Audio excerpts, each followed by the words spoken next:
I supposed to do time? If you want.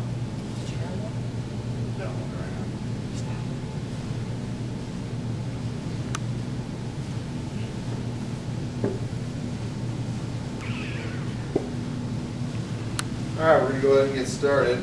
Good evening, my name is Melbardis. Tonight is going to be an informative speech on the different types of stem cells and the different types of stem cell research. Mainly there are three different types of stem cells that we'll be discussing. But first we're going to go over what is stem cells and what is stem cell research. First off, we're going to go over the fact that embryonic stem cells can be used for a multitude of different types of research, mainly spinal injuries, things of that nature. There is a lot of controversy involved around stem cell research, as I'm sure you guys know. Mostly the history of stem cell research is clouded with human embryo cloning and IVF, in vitro, and fertilization. So I'm going to go over kind of a story about stem cells. There was a guy, his name's Andrew Trevino, and he's from Mexico City. Now his son, his name was Andy, he came down with a rare genetic condition. There was a disease called Nemo, and it's basically a immune system disorder of his bone marrow and different types of tissues. Now, this disease is so rare that it took them almost a year to find out, what was really going on with him. So they decided to come to the United States and get some different research done. And somebody had mentioned that if they do in vitro and fertilization, that they could use the stem cells from one of their babies to help a bone marrow transplant and give the tissue to their son Andy that they needed. So basically after 5 IVF cycles, the genetic profile of the IVF made it so where the baby that they chose to be born was going to be disease-free of this rare disease Nemo that the mother carried in her genes. So the genetic disposition of the treatment for IVF helped it and made it allowed that they have a baby, take the embryonic stem cells off the umbilical cord, and then they use this to do a bone marrow stem cell transplant. Anyway, this cured Andy of his disease. Not only did it just help him, it cured him.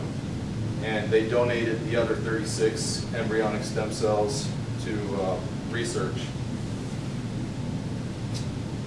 Now, the different types of embryonic stem cells that they have, most of them get frozen, and they are used for IVF, which I'm not sure if you guys know is in vitro and fertilization. That's a type of reproductive treatments for basically harvesting eggs out of a woman. They freeze them, they implant sperm and grow the egg in a dish and then implant it into a woman.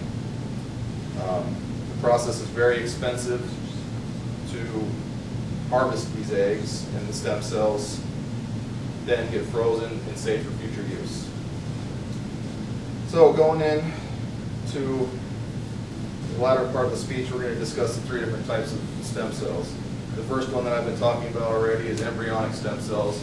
This is the most controversial type, the kind that you guys all hear about, where people are saying that these stem cells are creating, killing off babies and different types of scenarios along that. The Christian conservative views of this is that nobody has the right to take somebody's life, whether it's at the start of a human baby or anywhere along the lines.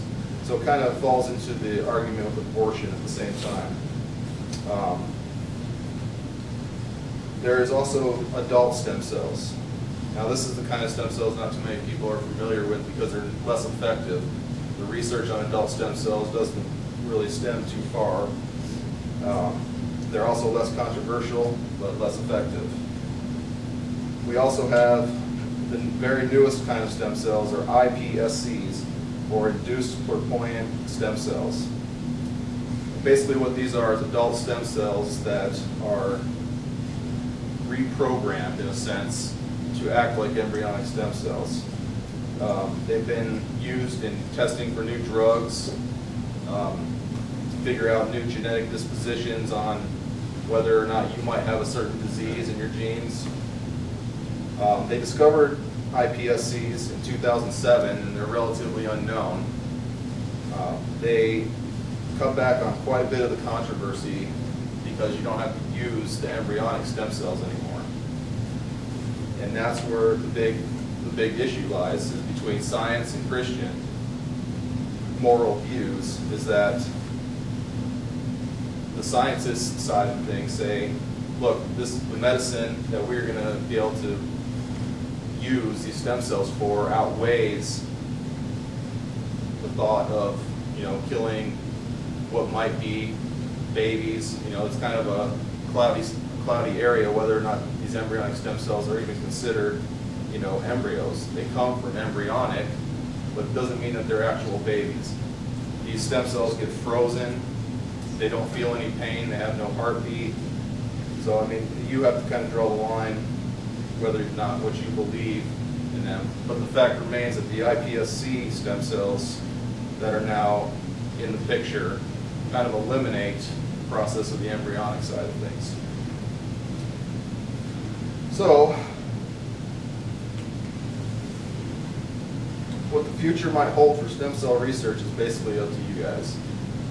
It's something that we all have a responsibility to not be ignorant about, because when it comes time for voting, when it comes time to decide whether these laws on stem cells are going to be around, you guys need to kind of know what's going on and not just know what you hear on TV or what somebody else's agenda might be pushing. Because there are cell-based therapies now where you can take the iPSC stem cells and they're on the verge of being able to grow organs for people, so you don't have transplants. It eliminates the need for these waiting lists. Imagine if you could be able to grow a new liver for your dad or a new heart for somebody who had a massive heart attack, and at the same time not be putting embryonic stem cells in the picture and just using iPSCs. Stem cell research has been proven that you can replace the tissues in brains, spinal injuries. That would help Alzheimer's disease, strokes, burn victims, heart attacks, and people with diabetes. And the fact is that scientists are now finding ways to get around the controversy, which at the same time might have been good that we have the controversy there. So, like I said, it's up to you guys to educate yourself on important topics like this, and we have a responsibility not to be ignorant with stem cells. So, that will conclude my speech for tonight. Thank you for coming. Good night. Total time 7 minutes 15.12 seconds.